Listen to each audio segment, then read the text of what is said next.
and welcome to this week's episode of the Dram Show with me, Chris Goodrum. As per usual, a big thank you to everybody that watched the last episode of the show. I know it was a couple of weeks ago now, but a big thank you to everyone that did watch that, liked, commented, all that kind of stuff. Yeah, very, very much appreciated. The redecorating is still ongoing.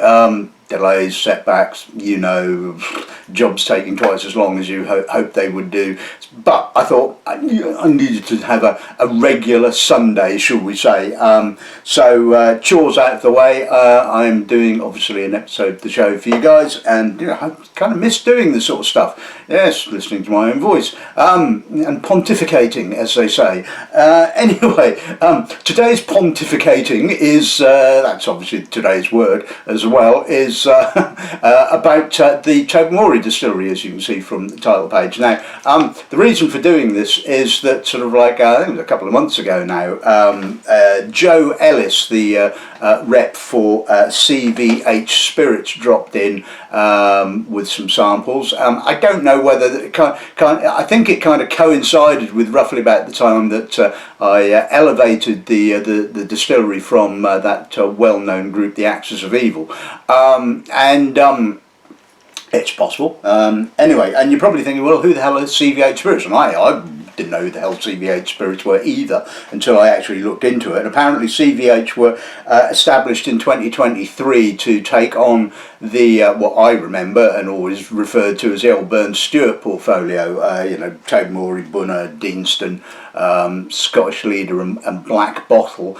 When Heineken purchased Distell. So why Heineken decided that they didn't want the distilleries, I have no idea. But anyway, so CVH Spirits were kind of was created to kind of look after the old, like I said, the old Burn Stewart portfolio.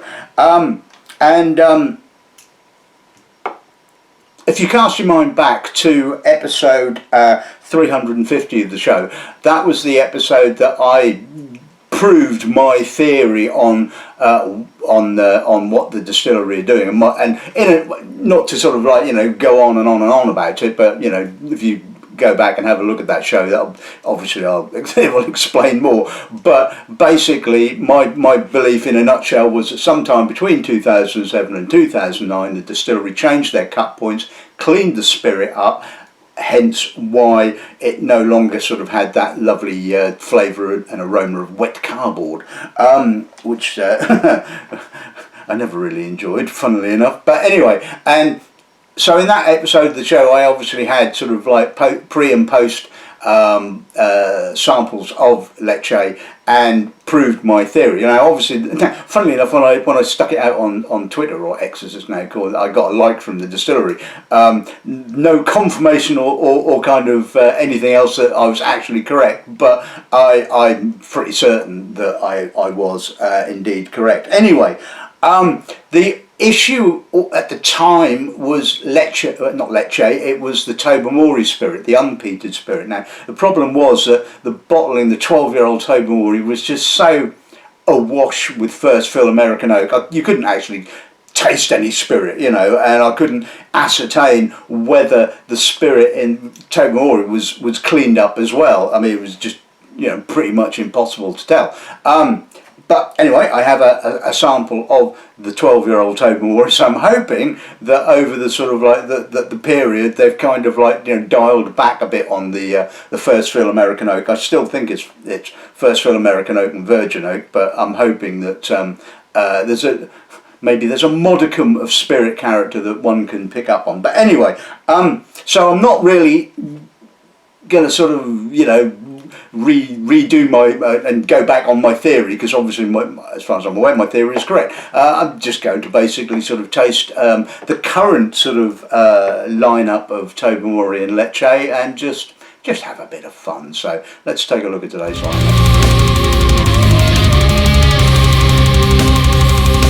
Okay, so one of the good things I guess about the current lineup is the new owners have kind of left things as they are, which is pretty good. So everything's bottled at 46.3 ABV. Obviously chill filtered, and no colouring as far as I'm aware. So that's a plus point. Anyway, so we're going to kick off with the Tobermory 12-year-old. Like I said, still as far as I'm aware, selection of first fill ex-bourbon and virgin oak. But like I said, I'm hoping I get some spirit character so we can sort of see whether that's true or not. Ledaig 10-year-old, again, like I said, bottled at 46.3%. Yep, well, that's American oak as far as I'm aware. Then we're looking at a fairly newish bottling. This is bottled at 58.8%, so I better go and fill my water butt up in a second. So this is called Hebridean Moon. It's a 10-year-old, and apparently it was distilled to encapsulate the spirit of a moonlit mull. Can't say I've ever been to Mull. I've seen it across the water from Isla, but I've never kind of been there. 100% ex-bourbon, and I believe their first cask strength released 10-year-old. So now, according to, here's a bit of a curio. According to the blurb on the website, this is distilled on their new stills, but I thought their new stills were fitted when they were closed down for a couple of years, what, 2017, 2019. So, but that can't be right, because then that's not 10 years ago, it's only about 6 years ago. But anyway, so I'm not entirely sure what they meant by their new stills, but maybe one of you guys is probably more knowledgeable and will let me know about that. Then we're going to move on to the Ledaig 18-year-old, again 46.3, and matured in sherry. And the final bottling of the afternoon, again, is a fairly newish bottling. It's called the Ledaig, Ledaig, oh for God's sake, the Ledaig Sinclair series. I believe Sinclair was one of the was the founder of the distillery, I think. And this is a no age statement Rioja finish, bottled at 46.3%. So better go and fill my butt up then, I think, before I carry on then. So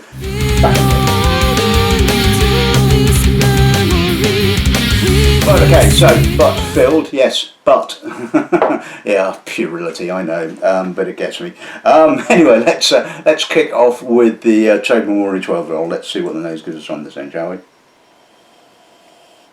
Right, well, there's still quite a fair bit of oak. So it's got that sort of vanilla cream, sort of almost ice creamy. But I can actually get a little bit of barley. It doesn't seem so swamped. I'm getting a little bit of ozone, a bit of coastal character, a bit of saltiness.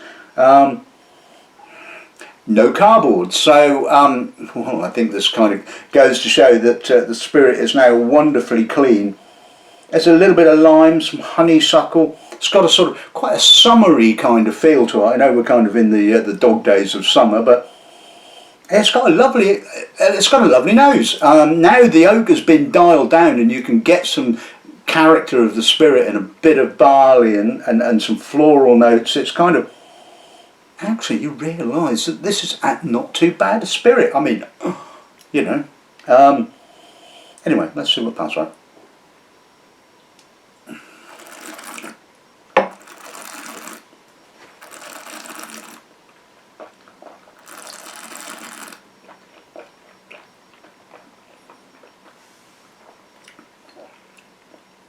That's very oaky.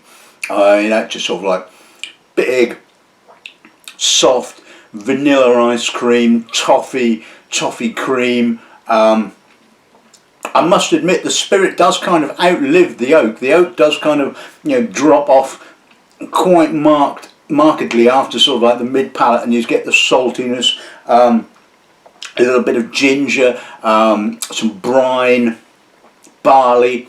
Again, clean spirit, nice finish. I mean, you know, it is overly oaked, it has to be said. I don't think it needs quite so much. It's not as overly oaked as, say, Scapa, for example, which is just like, you know, forest. But balance is better than the previous time that I tasted this, and in actual fact, the spirit has got a nice character to it. So, you know, it doesn't need to be swamped by oak anymore. Just let the spirit sort of shine through. So, yeah, not bad.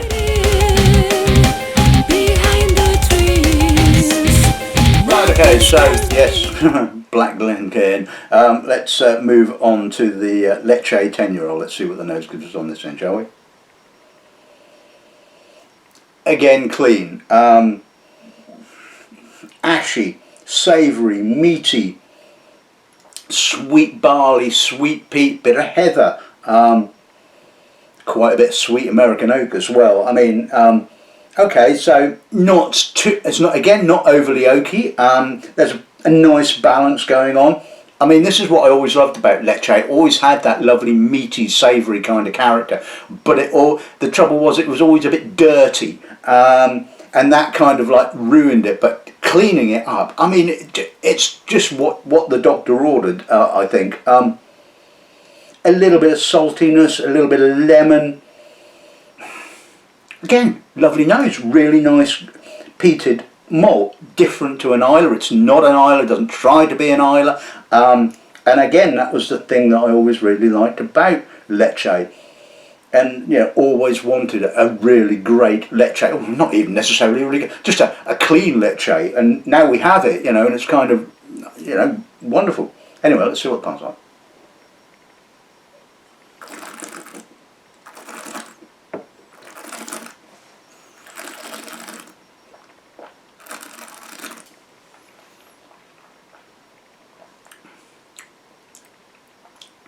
I mean, that's a lovely finish. I mean, it opens with the oak, not as much as on the Tobermory, or with the nose would kind of lead you to believe. And again, it's got that lovely kind of smoked bacon, that savoury meatiness, that fullness. There's a little medicinal note, a little bit of iodine in the finish. It's got an edginess. Again, the peat is quite sort of dry, but that sort of sweet American oak just kind of like sweetens and offsets the dryness of the peat. The savoury note continues as the coastal notes coming through. It's very soft, it's very gentle. It's, dare I say it, there is an elegance there now that there never was, and I really like that. I mean, I'm more than happy with that. I mean, that's how Ledaig. Well, that's how Ledaig should be.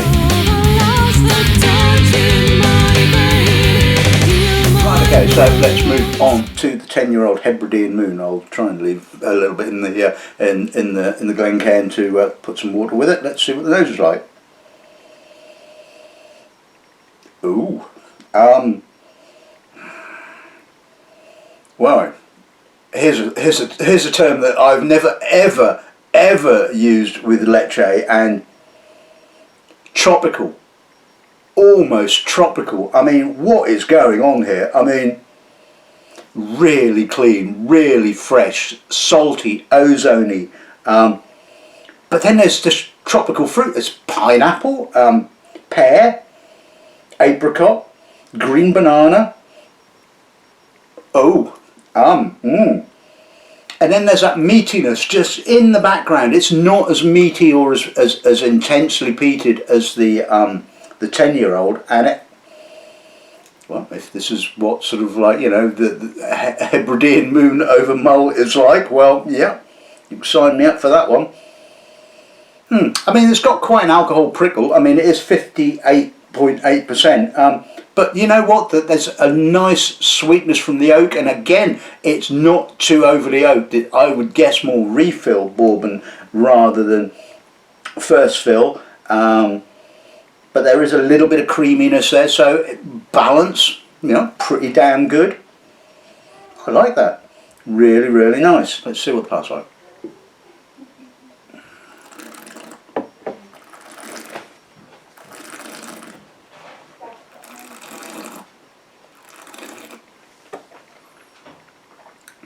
Quite oily and meaty to start off with, but in comes that barley. Not quite so tropical on the palate, but still really generously fruity. And I mean, you know, fruity.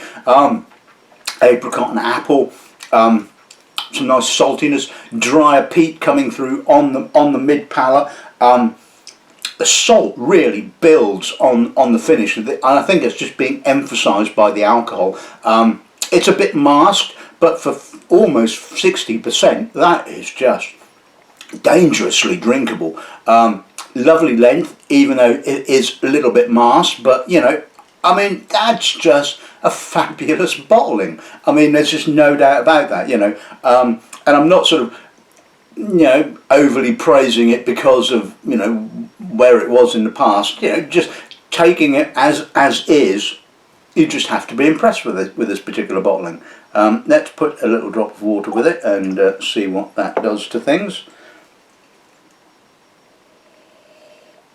Right, so it's kind of knocked back a lot of that tropical fruitiness. It's more barley led now. It's kind of more, I wouldn't say natural, but you kind of get my feeling on this. I mean, it's, like I said, tropical fruit is not something I would associate with Tobermory or never with Ledaig.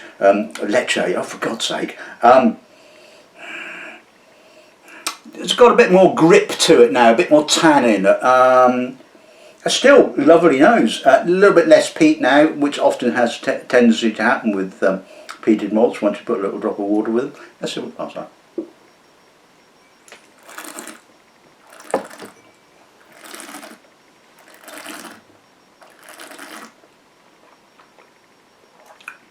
A little bit more sweeter oak on the palate.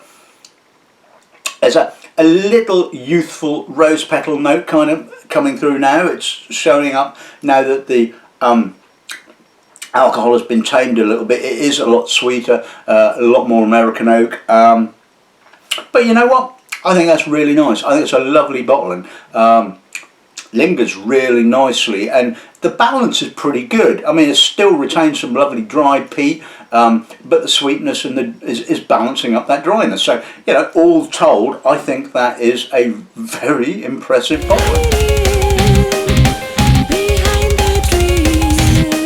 Okay, so let's move on to the 18-year-old. Let's see what the 18 gives us then, shall we? Quite reserved. Mellow. It's got that obvious age to it. It's got that mature oxidised fruit, that dried sherried fruit. There's an almost kind of manzanilla kind of feeling, which is probably more to do with the sort of the combination of the aged sherry and, I would imagine, the coastal character of the spirit. Now, 18 is on the cusp of change, and it does have a little slight sulphury note just in the background. I mean, you know, I, as you well know, I have this kind of ability to, or you know, which can be a curse, I suppose, to pick up on sulphur. And although it's not sort of like overt, sort of, you know, stinky, struck match kind of cardboardy kind of sulphur, that is still there. So it's almost a bit of a throwback to how Leche used to be. It's got some nice earthy peat, it's got some juiciness, there's some brine, there's a mossy dampness going on, some seaweed. Yeah, I mean, so this kind of like is a bit of a throwback, but you know, a kind of a light throwback, if you like. It's not sort of like, you know, overly sulphur compromised. I mean, if you can't pick up sulphur, or if you know, it is really, what I'm trying to say is it's really light, and you could well just miss it, and it's not a bad bottling. I mean, I can imagine it's probably not cheap. I mean, 18-year-olds, you know, they're all about 100 and something odd quid these days, aren't they? Probably 120. But yeah, anyway, let's sort of pass on.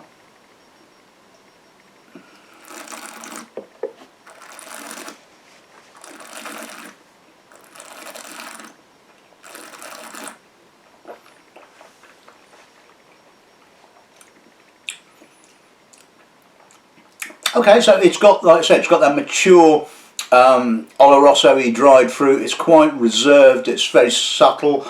It's a nice meatiness. The meatiness of the spirit really only kind of comes through on the aftertaste. There is a little rawness there, should we say. There is a little earthiness, which is slightly dirty, and like I said, it has that kind of throwback kind of feel to it, but it's not a sort of a full-on old-fashioned style Leche. so it's not compromised. There, it's kind of like I said. It's you get the elements of some of the age of the older sort of style of the spirit without sort of like having to have too much full-on old-fashioned leche. Nice length, nice complexity. It has to be said, and yeah, I mean it's not too bad. I mean it's whether you'd feel comfortable about shelling out 120, 130 odd quid on that, I wouldn't like to say, but I don't think it's a particularly bad bottling.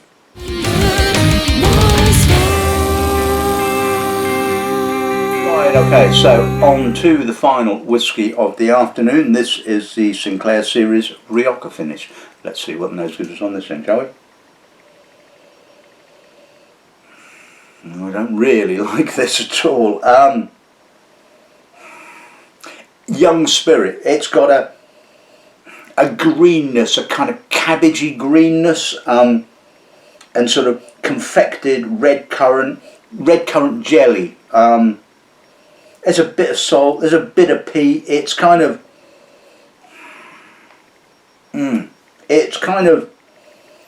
all right. I won't beat about the bush. It's a bit of a mess, basically. It's kind of, there's a rawness there. It's too young, and the winey notes are just a little overly confected and overly sweet. It's not really doing it for me. It has to be said. So that's right.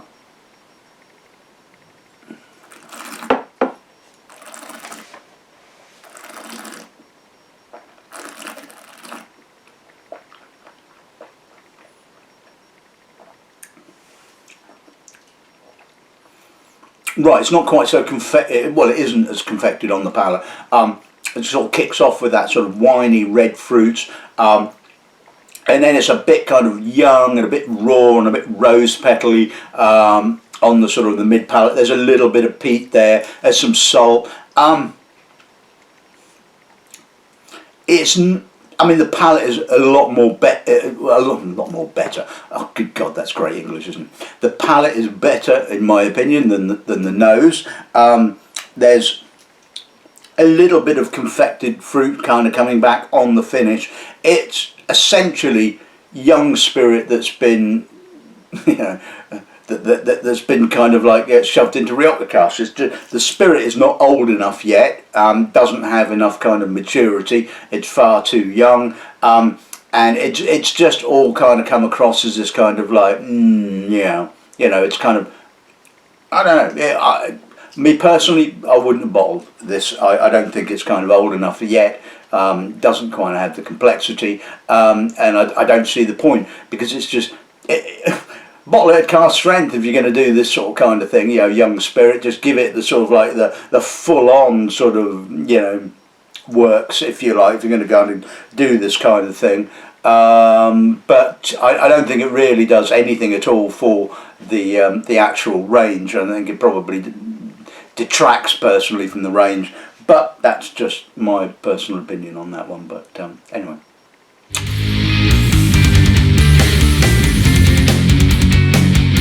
Okay, so let's sum today's episode of the show. Firstly, a big thank you to Joe for the samples for today's episode of the show. I honestly think that as taking an overview of what the distillery is up to is that they don't deserve to be in the axis of evil anymore, and I don't know whether they changed the cut points and cleaned the spirits up because of people like myself saying it, and like I said, I'm not the only one that's made these kind of comments over the years. Who knows? Nobody really knows the inner workings of distilleries. They're all a bit of a closed shop at the end of the day. But all I can say is that whoever made the decision to do what they've done, then hats off to them. It was the right decision at the end of the day. Narrow your cut points, sacrifice a little bit of juice that you collect, but clean your spirit up and And of course these things don't happen overnight, and it takes time for them to work through, as we've seen with the 18. The 18 is kind of on the cusp of that changeover point, and still displays, I think, some of the old-fashioned sort of Lecce character, as opposed to the sort of slightly modern character. But sort of breaking down the individual bottles, I thought the Tobermory 12 showed an inordinately better balance than it has done in the past, and I just think you could even drive down the amount of sort of first fill American oak you're using in this particular bottling a little bit further, and you would have a more sort of spirit orientated bottling, because your spirit is really nice. Your spirit is good. You don't have to hide it under oak these days. The Lecce 10-year-old, like I said, it's how it always should have been, and you know, it is a lovely spirit at the end of the day, and I love the meatiness of Lecce, and you know, I think that is just really absolutely spot on. The Hebridean Moon, well, blow me, you know, that tropical fruit, where the hell did that come from? I mean, that is not what I was expecting whatsoever. I mean, you know, that really was quite a surprise. Good bottling. I mean, if this is where, you know, the spirit is kind of going, then please, you know, just dial down the bloody oak, for God's sake. Lecce 18, like I said, it's probably a bit too expensive. But then, like I said, anything with sort of like a teens kind of age statement is horribly expensive these days. But like I said, you know, if you want to experience how the spirit used to be, but without sort of going full on, then that's actually not such a bad release. And the Rioja finish, well, you know, that just wasn't that great at all, it has to be said. Need to rethink that particular bottling, my own personal opinion. If you're going to sort of like do a no age statement bottling, make sure that personally I would have added in some sort of older spirit in that, you know, so you get rid of that kind of youthful rawness, shall we say. Well, you know, it is what it is at the end of the day. Some people will probably absolutely love it, and I'm assuming, I don't know whoever the sort of master distiller at Tobermory is these days, but I'm sure he's probably going, well, you don't know what you're talking about. But anyway, that's by the by. Anyway, so that's this week's episode of the show in the bag. I hope you've enjoyed it. Don't know whether there'll be one next week. Things are still in a state of flux, shall we say. But until then, all I can say is good afternoon and good dramming.